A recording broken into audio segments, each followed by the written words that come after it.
This is Bubbies Know Best. Pity me, I'm Brad Pomerance. I have to wrangle these three bodacious bubbies.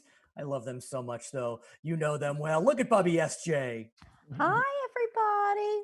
And how about Bubby Linda? Hello there. And we're going to hop on over to Bubby Bunny. Whoa. Hi. Okay, so later on in the show, I am so excited for this. We are going to be joined by none other than Judy Gold. She is absolutely hilarious. I am so glad she is joining us. But we do, as we do every week, start with our Bubby's words of wisdom. There's so much wisdom in the world, and we want to seek experts in those words of wisdom. So today we are being joined by Daniella Bloom. Daniella is a dating coach that has been specializing in fixing up individuals that have gone through divorce. And look, she is even the #1 premier divorcee success coach and dating expert in all of Southern California. So, SJ, since you've been divorced, 2 or 3 times, maybe you'll start with Daniella? Twice. Okay, just twice. Okay, well, have at it, SJ. Well, hello, Daniella. Hello, gorgeous. Hi. This is Bubby. I'm just going to go right into it. Okay, I've been married twice. Well, actually 3 times. The third time's the charm. But you know, I watched you on YouTube, and I was kind of taken aback by what you said. I'll tell you what it is, because I don't believe what you said. I'm just going to lay it out. My other 2 Bobbies won't agree with me, but I don't believe that a man should make the first move. I make the first move all the time with the men in my life. Oh my. Very happy. So I'm still married to my 3rd husband, just so you will know. So I just got to tell you that. And my other 2 Bubbies won't agree with me, but that's my opinion. See? You know what? I got a message for you, SJ. I kind of half agree with you. I don't care who makes the first approach. Well, let's let Daniella answer this question. Well, first of all, 3rd time's a charm. Congratulations. Thank you. My suggestions are just generalities. The most important thing to focus on is your clarity and confidence. So that is what a man is attracted to. So sometimes men do need a little bit of a nudge. They need kind of an opening, and a woman has to kind of give that to them. You know, they're bringing their own baggage too. And a lot of them want to come up, but don't kind of have a fear of rejection, especially if they're not their first rodeo. So sometimes it can be very helpful to have a woman who's fully in her confidence, knowing her worth, kind of dropping that handkerchief, metaphorically speaking, to let them take the lead. Daniella, I want to hear about Divorce Diaries Empowerment Group. But first, I have to say, I love your eyebrows. And I don't think we bring anybody on here, any woman that doesn't have incredible eyebrows. Thank you so much. They're beautiful. This is the quarantined eyebrow look. I haven't really been out. Yes, I'm very lucky. I have an abundance of eyebrows. Thank you to my Israeli heritage, to my dad. Thank you. So I started my Divorcee Diaries groups because I wish I had a group like that when I had first filed for divorce. Divorce can be an extremely isolating experience. You have a lot of strong opinions around you, and you kind of lose your own voice. So I wanted to create a community of women. Initially, it started with just women to come together and be exactly where they're at. We find the laughter, we find the humor, resources, I facilitate, I bring out the common denominators, because it doesn't matter what your religion is, your age, your background, we all understand what it's like to step off the marriage platform. These groups became so successful. I actually have a men's group I also do, and once a month we bring them together, the men's group and the women's group, and now of course they're online. But they have been extremely healing and helpful for the community. Out of 3 Bubbies, I guess I'm the only non-divorcee. Been married 32 years. Oh, congratulations. Wow. Thank you. However, you know, several of my friends have gone through it, and I know how sad and tragic it can be, especially if you have children. And your group sounds absolutely Amazing. Aside from the empowerment groups, is your approach different for divorced men than divorced women? Unfortunately, divorce is an epidemic that affects every single person in this country. And the quarantine is definitely leading to a divorce pandemic. And Is it? Wait, is it? Yes. Oh my gosh. Just the phrase alone in Google, I want a divorce, has gone up over 300%. I would think it would be, I want a baby. Yeah. I mean, there's no baby. Well, yes, babies and divorces. Yes, that is Okay. what is happening. And sometimes you have a baby and you still go through a divorce. So Right. God bless those people. Uh-huh.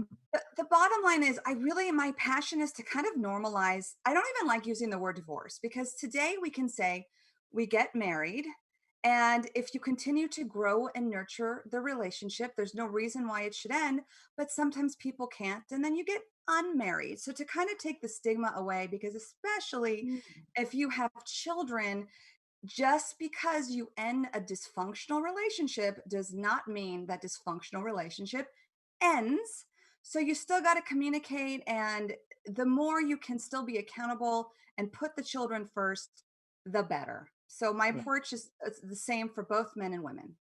And if you don't, you end up on TV, like the Dear John series, where Broderick ended up killing her husband and his new young wife. You have a point there, Bubbies Bunny. You have given us such amazing words of wisdom. We're so glad you came on our words of wisdom. And I want to tell all the Bubbies fans out there that if you want to interact with Daniella, she's got an amazing website. You just have to go, I don't know, her website's her name, DanielaBloom.com. You see it on the screen right now. She has become a great friend of Bubbies Know Best. Maybe she'll be a contestant on Bubbies Know Best when we go back into production. She's gorgeous. That's all I'm gonna say. And she got to go to Paris. Beautiful. I saw those pictures. You did indeed. Okay, when we come back, we are going to be speaking with none other than the hilarious Judy Gold. I cannot wait. This is Bubbies Know Best Podcast Edition. We'll be right back. Thank you, Daniella. Thank you. Thank you. I am completely verklempt. I don't even know what to say. I cannot believe for Bubbies interviews, who do we have but none other than We Are Not Worthy, Judy Gold. Judy Gold is here. She is one of the funniest ladies in the world. I love her. I'm going to shut up. It's Bubby's turn. Go, Bubby. Esther or Linda, whoever's next. Welcome, Judy. You are so funny. I love your humor, maybe because I love Jewish humor. Oh, thank you. Wait, before we start, I have to be really Jewish for everyone. Ready? Oh, okay. You ready? Oh, there you go. You got that. Perfect. Oh my God. Oh shit, I got it all over. All right. A great lead into my first question. So being Jewish is so much a part of your shtick, you know. Right. I mean, even your Twitter handle is spelled Jewdy. Right. So why is your Jewishness such an important part of your craft? Well, first of all, I am so proud to be a Jew. I am, my mother was, God rest her soul, she was born in 1922, and she voluntarily, after school every day, went and sat in the boys' Hebrew school class, because girls didn't go to Hebrew school. And she loved being Jewish so much. And I think she passed that on to me. And, I just love that we're a thinking people, that we love to laugh, that, you wonder why there's so many Jewish comedians. It's because it's the way we're taught to think. Even your bar or bat mitzvah is like, let's take this passage that has been told millions of times and make it your own and think out of the box. And that's what we do. We think out of the box. And I just think we've I love Tikkun Olam. I love that part of the religion. And I love how much we have contributed to the world. There's so much anti-Semitism in this world. There's so much anti-Israeli sentiment. And, if you just stopped to think, okay, look, Israel's not perfect, but neither is America, you know? No. Right. And if you think about what we have contributed in arts and culture and science and literature, you know, we're such a tiny percentage of the population. They've tried to kill us and get rid of us so many times. But it's not even that we survived. It's that we survived and we have more Nobel Prizes than anyone, you know, it's that we are survivors and that we were there at the beginning of you know, public education and the NAACP, and that we stick up for the underdog. I mean, there's just I love being a Jew. I love it. Now I have to say this, Cary Grant in Only Angels Have Wings, Judy, Judy, Judy. Oh God, I love that. You don't, right? You don't understand. First of all, I was Judith until I was 12 because of my mother. I couldn't take it anymore. My mother's like, Judith! And like my friends would call on the phone. I said, I'm changing my name to Judy. And she, you know, never would she ever embrace that. And it was so funny because when I was in high school and I'd have someone call and they'd be like, is Judy there? My mother would say, hold on, please. Judith! Like as loud. You're so funny. Now, Judy, I like to know, I mean, I know how hard it is for women to succeed in stand-up comedy. How the heck did you do it? Humor was a coping mechanism for me. In my family, if you had a clever quip or you said something like really funny, you were rewarded. And it's, I don't know, laughter is, there's nothing like a good laugh. Who are your inspirations for comedy? Who? You know, I loved Toady Fields. Yes. I loved Gene Carroll. I loved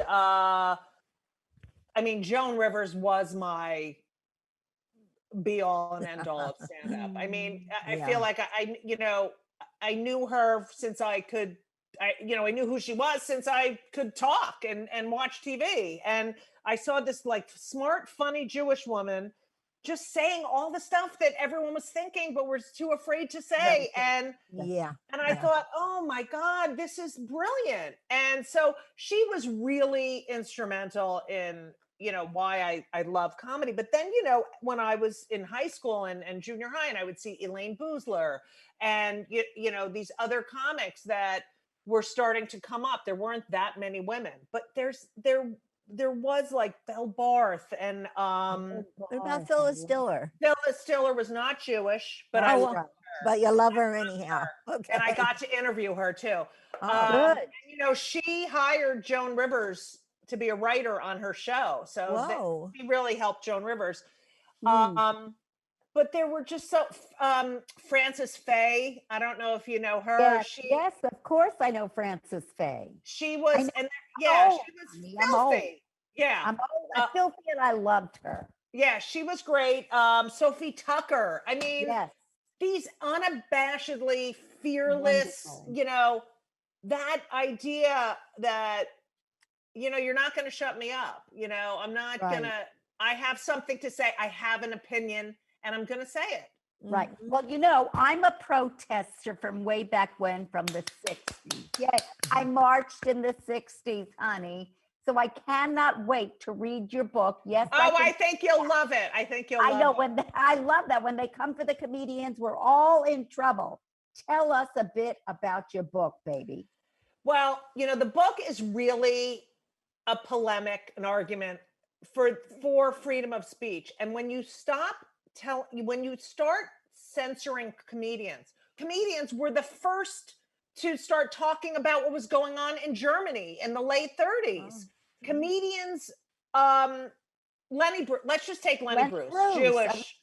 Okay, you take Lenny and he gets arrested for using vulgar language, but what they really wanted to get him on was the fact that he was talking about segregation and the Vietnam War and all this horrible stuff that was going on that they didn't want him to talk about. But what did they get him on? the cursing.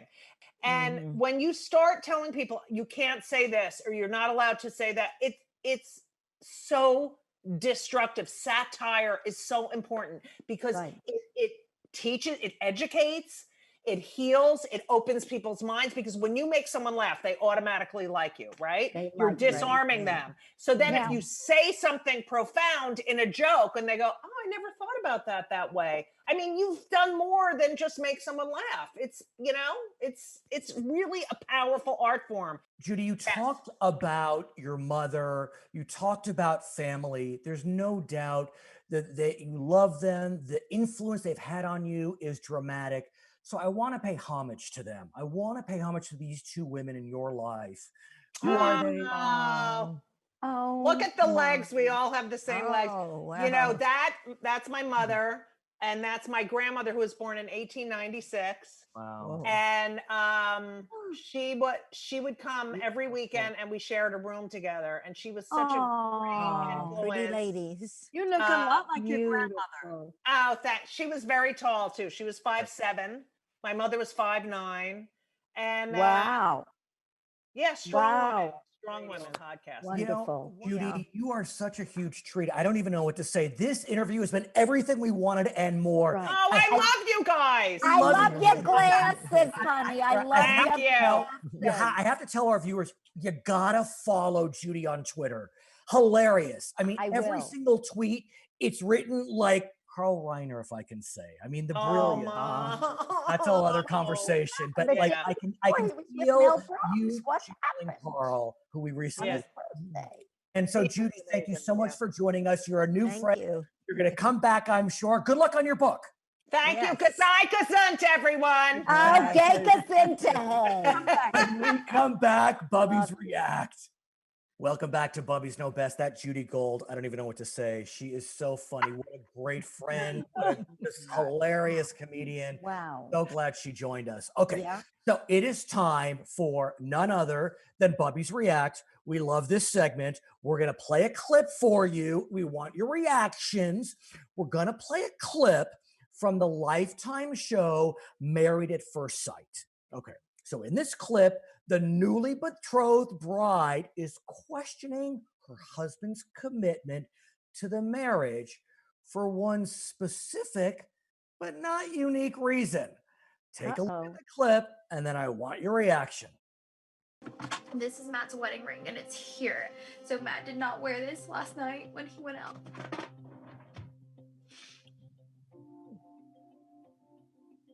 You know, I'm not really happy right now. I thought I was just gonna come back here and watch the game. It's kind of last second stuff, so should have let you know. But like, you don't have your ring on, and to me, like, that's like a sign that you weren't like taking our marriage seriously last night. I mean, I took it off the workout and just left. I thought I was gonna come back even before I went out with the guys. Well, this is just plays right into my Bubby's words of wisdom. Get to know a person before you hop into bed, or in this case, before you marry the schmuck. No, Yeah, do but- you think this ring off? Really?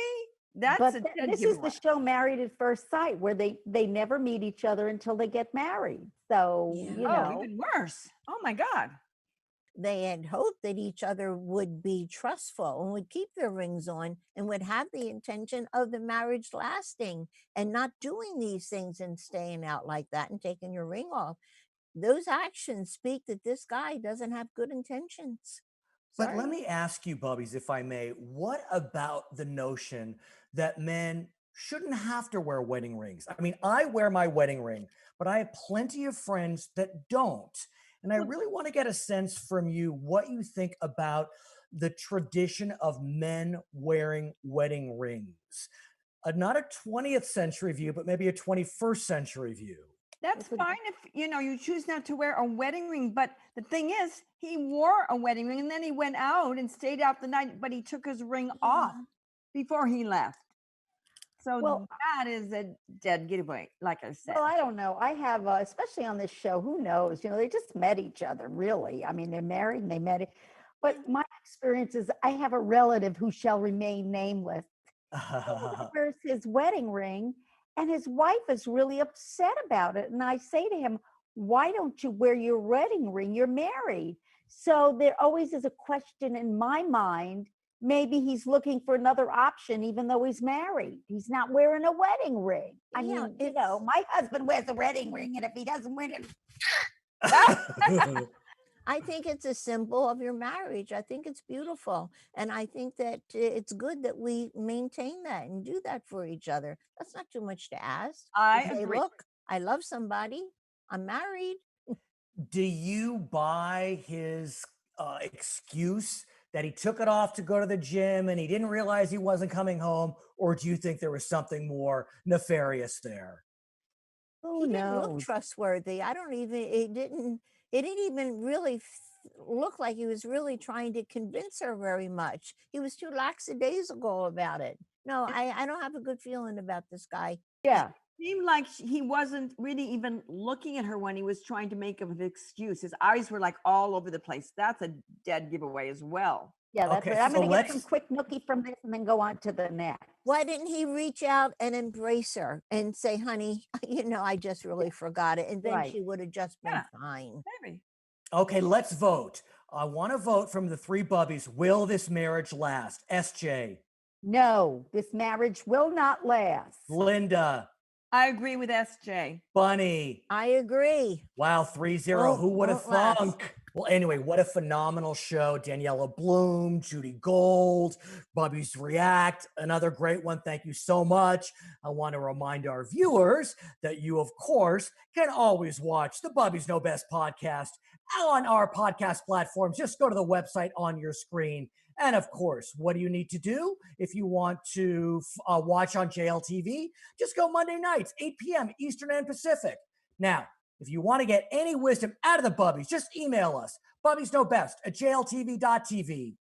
If you don't follow us on social media already, I mean, we're coming after you. It's that simple. You Right. see the right, SJ? Right. Exactly. And then our Teespring store. Look at our Teespring store. SJ Linda, and Linda, hold up your Linda. fluffy cups. You got it at the Whoa, Teespring nice. store. You got to go get some Bubbies merch. It's not too much to ask for the Bubbies. Here are the two schlemiels who are behind the scenes, Brad and Michael. Okay, Bubbies, we love you. Come back again for Bubbies Know Best podcast edition. As Goodbye. Judy says, sei gesund, geh gesund, hey. Yeah, what she said.